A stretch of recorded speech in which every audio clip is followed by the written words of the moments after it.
Hey everybody, hope you're having a good week. The video you're about to watch is the first in a series of 4 that we use to introduce the boys to our hitting philosophy.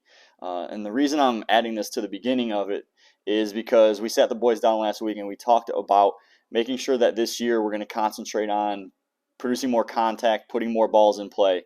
And even though this video seems very simplistic, this is a huge part of that. Creating a good base, creating a stable base so that our head doesn't move and our upper body doesn't sway back and forth or get out of posture is a huge part to making sure that we're able to see the ball, put the ball in play more. But also when our head moves, it brings our entire torso with it.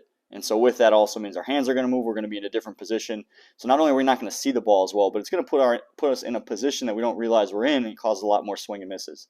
So even like I said, this seems really simple. It's important that we take this part seriously. So if you're working with the boys in the cages on this, there's great drills to do on your own to reinforce what we're trying to show them in practice. And then following that, you're going to see 2 drills from Coach Chris demonstrated. When I sat down with him to talk about pitching for this year, and talking about kind of like more hitting, we want more contact. With our pitchers, we want to stress more balls in the strike zone and throwing with more command. And so he said the first thing that we should do is make sure that all of our players, not just our pitchers, are more athletic throwers.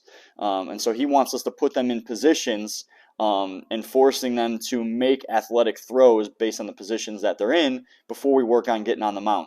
And if we're able to increase the difficulty of their throws and still force them to be more accurate, that should in turn produce more strikes once we get on the mound. So he's going to demonstrate some of these drills so the boys are more familiar with them before we get here on Sunday. And then Coach Angel is going to take over and work with them in the bullpen. So enjoy the rest of the week, guys, and we will see you on Sunday.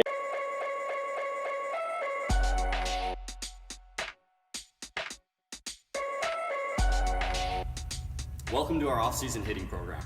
Over the next few months, you're going to be going through the same training system that has placed hundreds of players in college baseball over the last 10 years. One thing to keep in mind is that some of the things that we talk about might be different than you've learned in the past. And all that we ask is that you keep an open mind, because this is a process. Over the course of 14 weeks, we're going to break down different things, and it's going to build week to week until we reach our ultimate goal, which is to create the most athletic, fluid, and strong swing that we can. We don't use the word mechanics very often because we work on athleticism. And we're going to build from week to week on different skill sets. So it's going to start out slow so that we can get a feel for what we're doing. And then over the course of the training program, we're going to speed it up so that our sequence stays smooth throughout the process.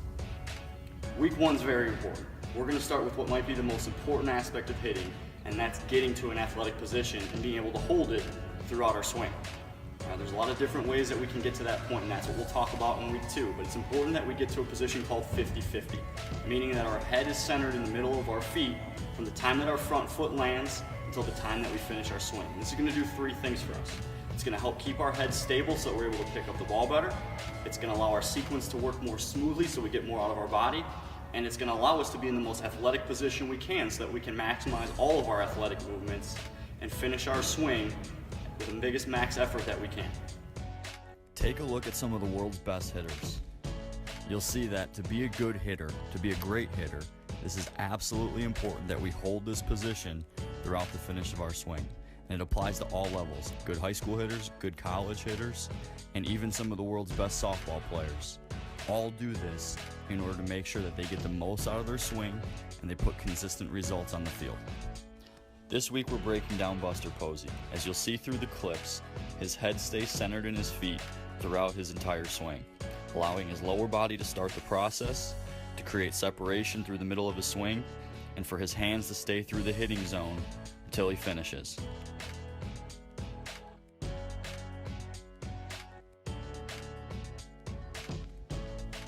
Demonstrating for us this week is Jack Suwinski. 2 years ago, Jack was drafted in the 15th round out of high school by the San Diego Padres. Jack's been training at play ball since he was 10 years old and was a member of the Illinois Indians from 10U all the way through 18U.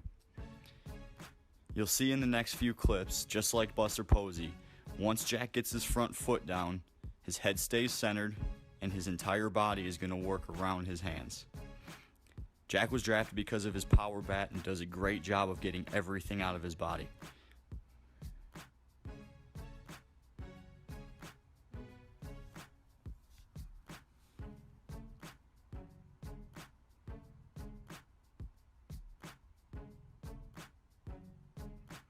Our first drill this week utilizes a balance beam. Notice the blue cone at the center of the beam. We're going to work on setting up our feet so our head is 50-50 directly over the cone, and we're going to go no stride for this drill. We're just going to work on setting up our body in an athletic position, letting our lower half start the process, and finishing our swing with our head staying over 50-50. Notice Jack checks his head to see where he's at in relation to the cone. In the first drill, he finishes with his head above the cone. Then he resets, goes through his full swing, and does his best to stay 50-50 over the cone. Our second drill this week utilizes a set of plyo platforms. I like to call these our training wheels until we get used to staying 50-50 because we can use the ramps as leverage to keep our body centered. Once again, we're going to use the blue cone as a marker for our head. We're going to set our feet in the centers of the ramps. One thing to note here is that we want the tee set up out in front of the center of the platform, so we're used to hitting the ball out in front of our feet. Here you'll see Jack centered up in the middle, head over the cone, and his lower half starts the process so he's able to control his head and keep it centered through his finish. The second part of this drill takes away the platforms, and we use cones so we don't have the training wheels to help us finish. Alright, but enough talking. Let's get to work. Trust the process, and remember our main theme this offseason is intent. Every swing, every rep, every throw that we take needs to have a purpose. If we keep our main goal in mind with every rep that we take, we're going to hit milestones faster, and we're going to ultimately achieve our final goal of putting together a more athletic swing. Let's get after it.